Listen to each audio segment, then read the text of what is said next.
think that obnoxious brat actually is the only true man in a village that cowers in fear. Then again, when villages do not have the power to fight a mighty one, then they will cower. That is the law and the ability of humans. So technically one shouldn't blame them, but at the same time I have nothing but blame for them, because that just further proves why all the other species looks down on humans in Nanatsu no Taizai, because they always call them cowardly and self-serving. And here, well, here's an excellent example. Hi, for those who are watching, it is Nanatsu no Taizai chapter 225, finally translated. Apparently there have been some 11th best pair polls, and Ban and Elaine are only ranked 3rd. Well then, who is the first? And don't tell me Elizabeth and Meliodas, I would have preferred it was King and Diana. And what did I talk about in the beginning? Well, turns out in a village where that kid, Pierre Peliot, they have been offering travelers to their village to the demons in hopes of being alive. But Pierre Peliot is the only one who is not right with that, saying that how can you win favors? But according to his father, who is the village chief, that is the only way to protect our people. But Peliot dares to talk that way to a demon and proceeds to get tortured by them. Of course, the villagers blame the boy and the villagers for all this, but the kids are the one who says that save him. So yeah, this just further just shows a little bit how dark humans in this world are. They are, for those who cannot fight, they will always cower, but it's still a pretty pathetically sad scene to see. Because, well, it just further shows just how much the other species have all the right to look down on humans. The humans in Nanatsu no Taizai are not always made strong. Some are just meant to be weak. So, but they get saved, luckily by the seven deadly sins. This was what Gotha wanted to do. He wanted to go to Peliot, apologize for him for his emotionless behavior, and save the boy. And he indeed does, by first killing the demon. As King also shows his new upgraded forms, although it's not yet tested. It's worth noting though that Merlin and the Meliodas look down on the on the place, and it's worth noting that she's saying, wasting time going out here for a place like this. I have to say, that is pretty dark coming from someone like Merlin. Then again, she is not meant to be a good character, per se. She only does what she wants to do, and she wants to help Meliodas, who have been apparently her friend ever since 3,000 years ago. So she knows, well, the bigger target. So, Meliodas, he says that it is our duty of Holy Knights to save them. And even though he says that he wants to take this seriously, we cannot rush in head on. As Gother finally makes peace with the Peliot and the kids, now that he has his emotions back left. Both of them proclaim that they are going to become strong Holy Knights.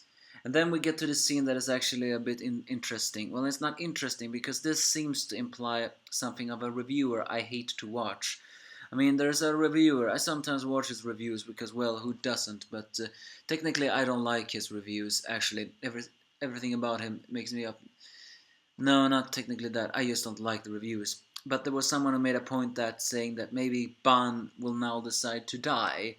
Because even if he does find a way to resurrect Elaine after Elaine, well, will pass again, then technically Elaine will die of old age. Then again, a theory lives for a very freaking ass long time. What was it? 10,000, 1,000, 1,500 years old? At least older than a demon.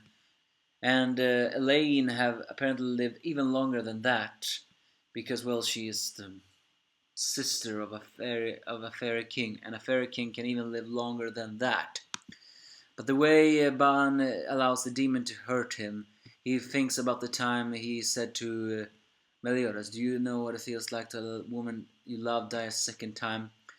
In a way, I think he really, really feels bad for saying that, because now he realizes that Meliodas' pain is nothing compared to his pain, especially when he said, "Over the 3,000 years since then, I met 107 Elizabeths, and I watched every single one of the 106 die before my eyes." So Ban kills the demon in a fit of rage and just asks in his mind, Elaine, what should I do? Because there's been a long time since he wished to die. Is he saying that because he feels bad for having told to Meliodas those words, or is he feeling just like those reviewers said, that maybe now Ban will want to find a way to die for real, so that he can be with Elaine in that place? I think maybe it's a symbolization of both. Ever since, especially since Elaine in her mind says "fool." So yeah, who knows what it is? But uh, as Peliot and the kids wave goodbye to Gother and him have a telepathic talk, saying like, if there is a problem, then could it be in realize, what will you do? Finally, I mean, that was actually pretty heartwarming. Peliot was an obnoxious brat before, but here, well, here he was it was worth noting that the kids were the only ones who wanted to fight back against the demons, and they were the most powerless of all. That is saying something. Diana and Escanor watch over the in coma Elizabeth as her days of end falling gets even closer.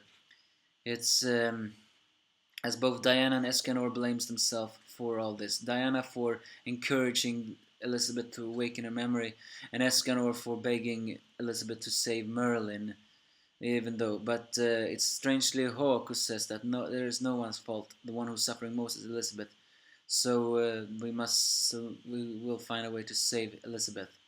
Well, even if they find a way to save Elizabeth, she will still die. Even if this curse is dispelled, then she will die, and Meliodas will too.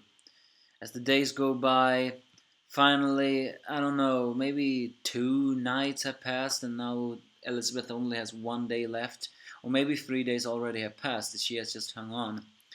We stand outside the city of Conrad. I mean, wait, I thought they were in Camelot. Well, maybe they have moved. Well, then again, the gateway to Camelot was Conrad. I forgot.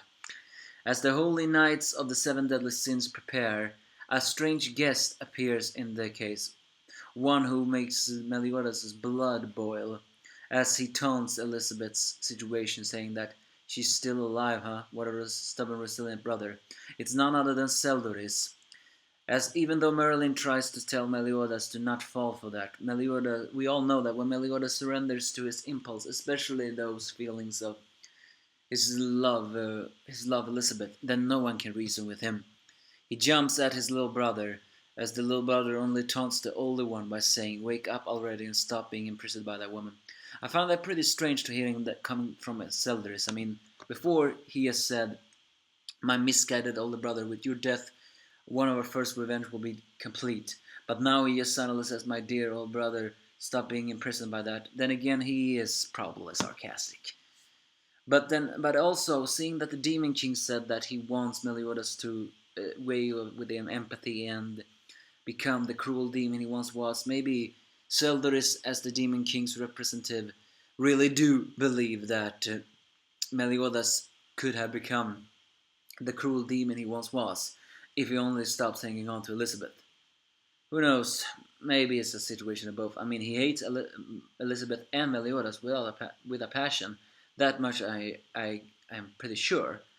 But it still seems to me that he means something else.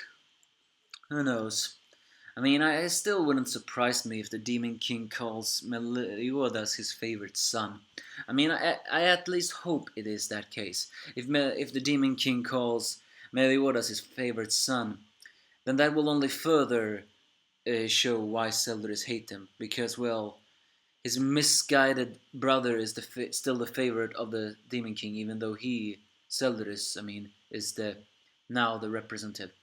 Who knows? But he decided to get right here, right at the start. Does that mean that already the clash of the titans are happening? Technically, Meliodas should now have a power level that should be equal to Seldaris, right? But I have a feeling we are only gonna taste despair. And Seldaris do have that Goto magic, so Hellblaze and counter and full counter will not work. But then again, Meliodas necessarily do not need to use those when fighting against someone. But give me your thoughts if you have any.